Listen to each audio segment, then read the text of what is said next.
రైతు వ్యతిరేక ప్రభుత్వాన్ని వెంటనే రద్దు చేయాలి. రైతు వ్యతిరేక ప్రభుత్వాన్ని వెంటనే రద్దు చేయాలి.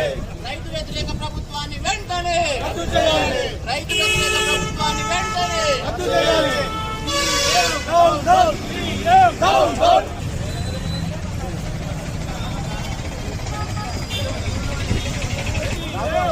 డౌన్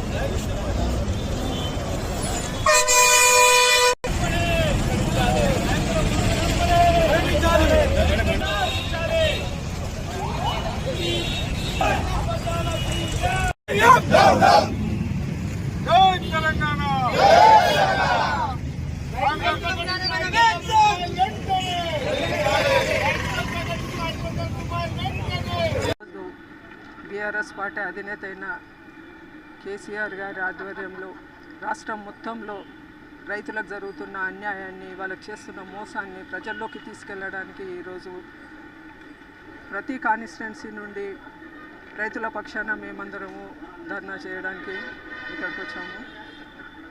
అయితే ఈ ప్రభుత్వం రైతు పక్షపాతని చెప్పుకొని ఎలక్షన్లో ప్రభుత్వం ఏర్పాటు చేసిన తర్వాత రైతులను మోసం చేస్తుంది. వచ్చి నుండి వాళ్ళ కళ్ళల్లో తడిని చూపిస్తుంది, కానీ వాళ్ళకు న్యాయం జరిగే విధంగా ఏ ఒక్క మార్గాన్ని కూడా ఎన్నుకోవడం లేదు.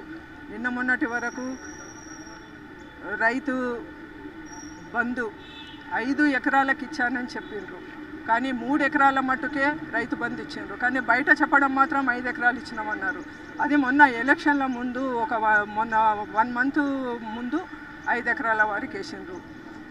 ఇలా ప్రతి దాంట్లో మోసం జరుగుతుంది. ఎందుకంటే రైతులకు సరైన సమయానికి రైతు బంధు అందక వాళ్ళు ఎన్ని కట్లు పడ్డారో మాకు రైతుల్లో ఎప్పుడు రైతుల్లో ఉండే మాకు తెలుసు. వాళ్ళు పడుతున్న బాధలు, వాళ్ళు పడుతున్న క్షోభ ఏంటనేది మాకు అర్థమవుతుంది. ఎందుకంటే అకాల వర్షాలు పడ్డాయి, దానివల్ల పంట నష్టం పెట్టిండ్రే కొంత పంట, అందులో పంట నష్టం కూడా జరిగింది. ఆ పంట నష్టంది కూడా ఇప్పటి వరకు చేస్తున్నాం అంటున్నారు, కానీ ఎక్కడ వరకు న్యాయం జరుగుతుంది రైతులకు అనేది అది భ్రమగానే మిగిలిపోతుంది. ఈరోజు రైతు పంట పండించిన దాన్నైనా సరైన సమయానికి దాన్ని కొనుగోలు కేంద్రాలకు తరలించే విధంగా రైతులకు ఎక్కడ న్యాయం జరగడం లేదు. గ్రామాల్లో మొన్న ఎలక్షన్లో ప్రతి గ్రామంలో చూసాం మేము. ఎక్కడ కూడా కొనుగోలు కేంద్రాల్లో సరైన పద్ధతిలో గత ప్రభుత్వం ఏర్పాటు చేసిన విధంగా ఈ ప్రభుత్వంలో మాత్రం ఎక్కడ కనబడటం లేదు. రైతులకు ఎక్కడ చూసినా అన్యాయం జరుగుతుంది. ఈ విధంగా ఇదే ప్రభుత్వం ఈ విధంగానే ముందుకెళ్తే మాత్రము రైతుల పక్షాన బీఆర్ఎస్ పార్టీ ఎప్పుడు పోరాడుతూనే ఉంటుంది. రైతుల పక్షాన రైతులకు న్యాయం జరిగే వరకు నిలబడుతుంది అంటానని, రైతులకు మేము అండగా ఉంటామని, ధైర్యంగా ఉండాలని ప్రతి రైతుకు మీ మీడియా ద్వారా మేము మెసేజ్ పంపిస్తున్నాం.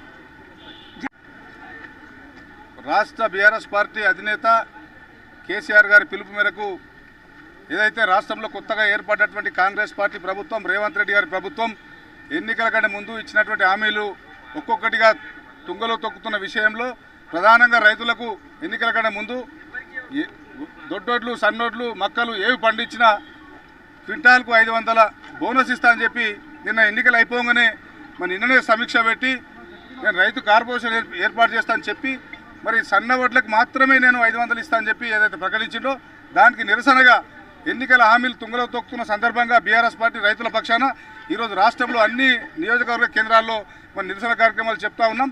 మరి మా కార్యక్రమంలో పాల్గొన్నటువంటి జిల్లా పరిషత్ చైర్పర్సన్ అమ్మ మంజుశ్రీ జయపారెడ్డి గారి ఆధ్వర్యంలో మేమందరం మా జెడ్పీటీసీలు, ఎంపీపీలు కూడా ఈ ప్రభుత్వానికి హెచ్చరిక చేస్తూ ఉన్నాం. రేవంత్ రెడ్డి అబద్ధాలకు బ్రాండ్ అంబాసిడర్గా ఉన్నటువంటి నువ్వు ఈ రాష్ట్రంలో ప్రభుత్వం వచ్చిన తర్వాత ఎన్ని అబద్ధాలు ఆడినావంటే 420 హామీలు ఇచ్చినావు, 420 అబద్ధాలు కూడా ఆడినావు. ఈ విషయాన్ని ప్రజలందరూ కూడా గమనిస్తూ ఉన్నారు.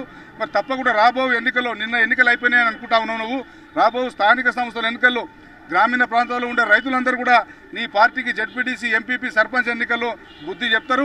బీఆర్ఎస్ పార్టీ ప్రజల పక్షాన ఉంటాం, రైతుల పక్షాన ఉంటాం. తప్పకుండా నీ మెడలు వంచి రైతుల డిమాండ్లను నెరవేర్చేంత వరకు కూడా మేము పోరాటం చేస్తామని చెప్పి కూడా తెలియజేస్తూ జై తెలంగాణ.